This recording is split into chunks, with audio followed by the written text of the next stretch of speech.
Welcome back to CBS Sports HQ, presented by Neutral. Thursday night, the Sweet 16 tips off in the East and the West regions. Starting out east, we've got Michigan State and Kansas State, and then FAU and Tennessee. When it comes to the West region, Arkansas versus UConn. UConn favored in that matchup, and then a highly anticipated matchup in the West region of the 2021 Final Four, Gonzaga and UCLA. You can catch that at 9:45 Eastern on CBS. And let's bring in Sportsline's McClure and Larry Hartstein to make some picks, help us make some money when it comes to the Sweet 16. We just listed out some of those matchups, a lot of exciting ones for Thursday. You got Tom Izzo, Jerome Tang. We have Gonzaga, UCLA, to name a few. Guys, give us your best bet for Thursday. Larry, we'll start with you. Well, not to take anything away from Arkansas because it's a great run that they've made, but did you see how many 1-and-1s Kansas missed in the second half and playing without their head coach and playing with an injured point guard? So Arkansas squeaks by, and what they did was they grabbed 15 offensive rebounds. Well, they're not going to do that against this UConn team when you have the 7'2" Klingon, you have Sonogo. UConn does not give up offensive rebounds, 19th in the country in terms of protecting their own glass. And over the last 8 games, Jacqueline, this is the best team in the country by all the metrics. They can score inside, they can score outside. They have a great defender in Andre Jackson who can slow down Ricky Council from Arkansas. And, you know, Arkansas is going to have to draw a lot of fouls and get to the foul line. They don't shoot it well from outside. I don't think they're going to be able to score at will inside. I'm going to lay the points with the Huskies. I like it, Larry. I'm going to go to the same game, and I'm going to look at the total here. I'm going to go over the total of 140. I played it earlier this week on Sportsline at 139, but this is one where my computer simulations make the number 144.5. This is a matchup with two teams that are very good at getting to the free throw line in general, especially the Arkansas team. They're one of the best teams at getting to the foul line. That's really the only way that they remain relevant in some of these basketball games. But what they're going to do in this game is they're going to push the tempo, and I think UConn's going to invite it. Just based off the overall individual matchups we will see on the floor, I think UConn is very well suited to match up here. I think we see a competitive back and forth game, but one that features a ton of free throws here. We watched how much Kansas was shooting free throws against Arkansas, just simply couldn't convert them. Not going to happen in this spot. This game's going over the total of 140.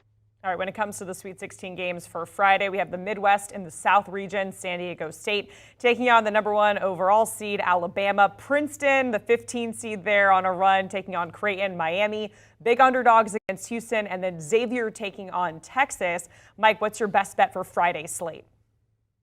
I'm looking at the Texas Longhorns here. I liked them 3.5, still like them -4. Looking at my computer data, I make this line closer to 5.5 here. I think Texas is basically the best team remaining in this tournament here. They are so strong offensively and defensively. This is a spot where Xavier is going to want to push the tempo. They're one of the quicker teams remaining in the tournament here. The issue with that is Texas is a team that also enjoys to push the tempo. They're very good scoring and defending in transition. They see a very similar matchup to this in the Kansas Jayhawks in their conference. This is simply a worse version of Kansas when you look at this Xavier team. Look for Texas to absolutely roll in this one. Love them -4. Right there with you, Mikey. And you look at that cover streak that they had, covering every game by an average of more than 9 points. And then they push because they went 1 of 13 the last time out from deep. That's not likely to happen again. Xavier is a brilliant offensive team, 7th in the nation. But in defense, they are not good. You know, in the 60s, where Texas top 15 offense, top 15 defense. We saw Xavier struggle to stay in front of the Kennesaw State Owls, their guards. And now you got Marcus Carr, Tyrese Hunter, and you also have Dylan Dessou coming off 14 of 20 from the field, an emerging weapon who's been very aggressive. This Texas team is loaded, they're balanced, and they're back in Kansas City, where they have some very good memories after they just dominated the Big 12 tournament in that same building. I'll lay the points with the Longhorns. Both the guys in agreement there with Texas. And when it comes to the best region winner bet, Larry, you're going with Jerome Tang and his Wildcats, K-State, for this one. Yeah, he told the guys when they got to New York, what do you want to do? You want to do something? They said, no, we're here to win games. And this is a homecoming for Kansas State, and not because they play in Manhattan, because Marquise Noel, the best player in this region, in my opinion, he grew up in Harlem, played ball at Rucker Park, then went to high school in Brooklyn. 2 other forwards from Kansas State, also from Harlem. So I think this is a great spot for them, a homecoming. And look, even though they're the highest remaining seed in the region at number 3, they still have the third best odds, or the third worst odds, to cut down the nets in that region.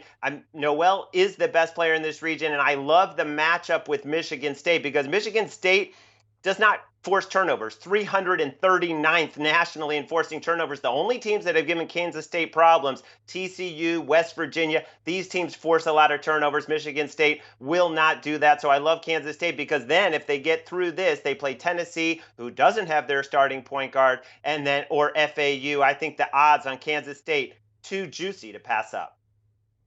I love it, Larry. You know I'm a big Kansas State Wildcats guy. I'm going to go back to the Midwest, though, with the Big 12 team as well. It's the Texas Longhorns once again, plus 190 here in the Midwest. Look, I think it's their region to win. I know that the number is where it is because of how good Houston has been this season. However, I think Houston's run comes to an end here. You talked about the matchup in Kansas City here for Texas. I think that's significant, as that's definitely Big 12 country. Texas will certainly have more fans in attendance than Houston. I make that game Texas -1. I make them the favorite there. So what's interesting about that, you go look at the money line on this game against Xavier first, and then parlay it with a line where they would be -115, -120. You're getting a better price on the plus 190 than you would by parlaying those two numbers together. I think this is a fantastic spot to back the Texas Longhorns. All right, guys, so the betting favorite to win it all right now is Bama at plus 350. Houston not too far behind at plus 360. Mike, give us your pick to win the title.